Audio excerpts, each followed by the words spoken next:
in a real bad situation, it can pull them right back. Milk is an amazing But the key thing. is that it needs to be raw. And what about eggs? I think that free-running chickens, uncaged Is there any of those left anymore? Thankfully there are. And if you can get those and know that they are, you can do some wonderful things with eggs as well.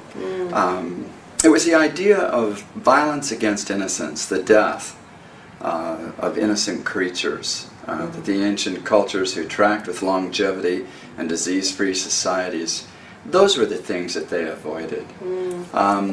Everything wants to live, and there's something to that. A lot of people never go to the slaughterhouses. They don't see the murder of the animals. We're so removed. We even changed the name of it. We don't call it a dead cow. You know, we call it filet mignon, or steak, or it removes us from the murder scene and how those animals were screaming for their lives as they knew they were going into the death chamber. All the adrenaline pumped through their body. Tough deal. Tough deal. And so when you take a slab of a dead carcass and you take it in, transit time is everything. Science knows that if a dead animal sits in your gut at body temperature for more than 36 hours, a chemistry is set off that is supposed to happen out on the ground as it goes back into the earth and broken down. It's called cadaverines. Cadaverines is the chemistry of decay and rot. And so if an animal stays in your gut for more than 36 hours, the cadaverines break out. And now the body's stressed by and having to deal with that pushes it into the serums of lymph, which creates a viscous plaque, which the body will push off to try to protect you, and it follows the lines of least resistance. That's where the strong parts of the body will resist it. So it's like water running down a hill. If it hits a tree, it's going to go around it. And so if you have a weak artery or heart because of a genetic propensity, because of the diet of your ancestors, that's where it's going to go, and you're going to develop heart conditions because that's the weakest part of you. Or if it's in the brain, the plaque is going to go to the brain. You can eat dead animals all you want and live to a ripe old age.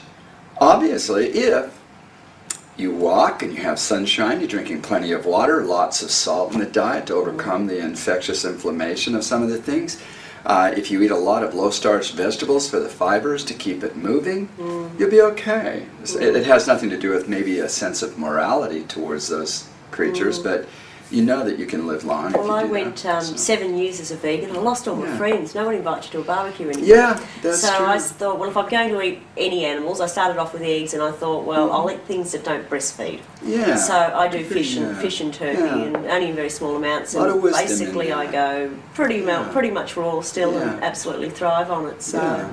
As a family, we have what we call veggie queues. Yeah. And everybody comes over and we'll do a bunch of vegetables and things, and they discover a whole different kind of... It can be very fulfilling, very satisfying. We maybe just start a little cult over here. Yeah. The veggie queue. I like it. Dom, I know we're running out of time. Just quickly though, I would like to ask, because I know I've studied diet extensively, and you know, what is man's optimum diet? Of course, we've got our indigenous people, Aboriginal, well, they're not indigenous here anymore, but we've got, and through your travels, you've seen different people in different cultures, and obviously they come from different diets, like people in the rainforest as opposed to people in Fiji, etc. So what is, I guess, they eating the foods of their region? That's what I'm trying to say, yeah. And according to climate, so there's no real one as long as you eat according to, you believe in eating according to season? I do. If you're in a constant state of winter like the Eskimos are, it'd be kind of crazy to eat oranges and apples all day. Because we're looking at the viscosities of the blood.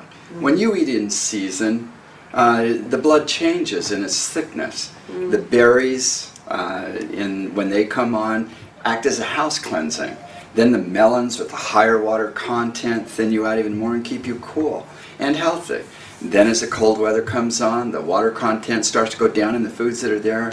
The apples, the carrots, the onions, legumes, hard squash, and those things can store in a cellar or a sand pit over the winter months. And so you're in harmony with the temperature and the nature around you. But the ancients taught that there are different levels of intelligence and consciousness of people.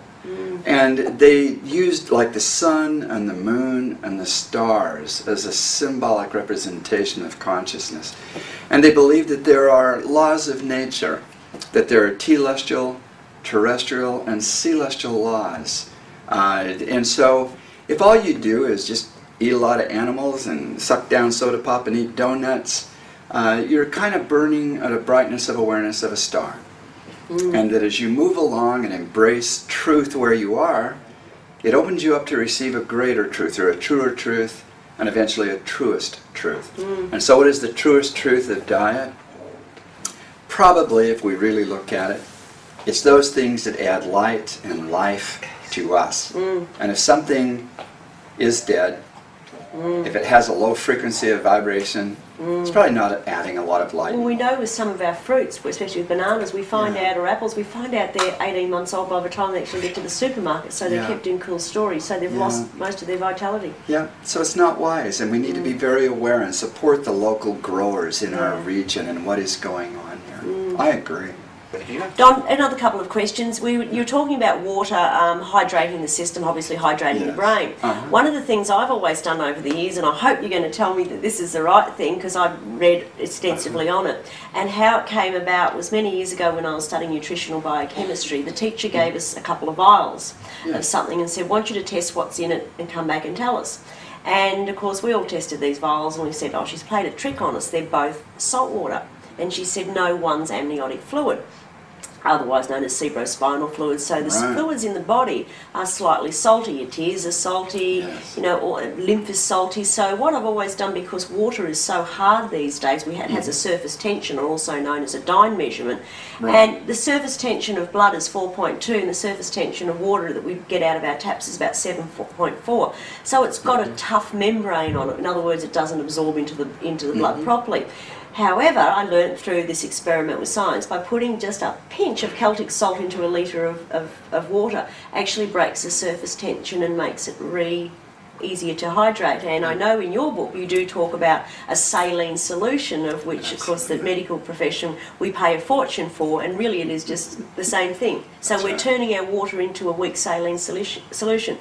What's your opinion on that? Well, first of all, it's obvious you're doing a lot of things right. Otherwise, you wouldn't be so beautiful and young and energetic. Aren't you just gorgeous? And it's awesome. No, but that's true. And it's absolutely brilliant to have salt in our diet and to drink saline water.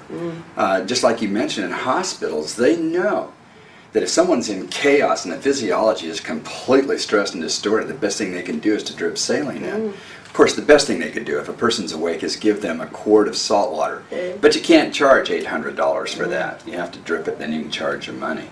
But it's absolutely brilliant to do that, because the cells, all 76 trillion cells of the human system, run on water and sodium. And it was the pharmaceutical industries that funded the propaganda back in the late 60s that salt was horrible for you, that it would cause hypertension and heart attacks and Finally, the medical community took it upon themselves and actually sued the pharmaceutical industry, and now they're putting into the medical books and teaching doctors salt is the number 4 most critical nutrient of the human system. If you don't have enough salt in your diet, you're going to have infections, you're going to have diseases, you won't be able to hydrate, you won't have energy. Salt is the electrolyte that gives us our electrical. We're not talking about table salt that we buy, we're talking about a full proper mineral salt. There's companies out there that sell salt that has powdered aluminum and sugar, so it doesn't cake and it doesn't have an edge through their processing that is created in that. So it is a good sea salt, a Celtic salt, a rock salt, mineral salt. Absolutely. Yeah. Wonderful. And people obviously ask you, as they do meet, what is the best diet? Yeah. And I have been sort of getting to that over the way through, asking, you know, what did you find as the optimum diet? So obviously with all your research there is a particular way that you would eat. And as people would say to me, and they don't no doubt say to you, it's so hard to be, you know, 100% perfect. So what percentage should we eat well, and what can we get away with? Yeah. You know, I think that, in fact, I love the word diet. It comes from the Latin dia, which means leads to God, or to good. It literally meant to good. And of course, health mentally, physically, emotionally?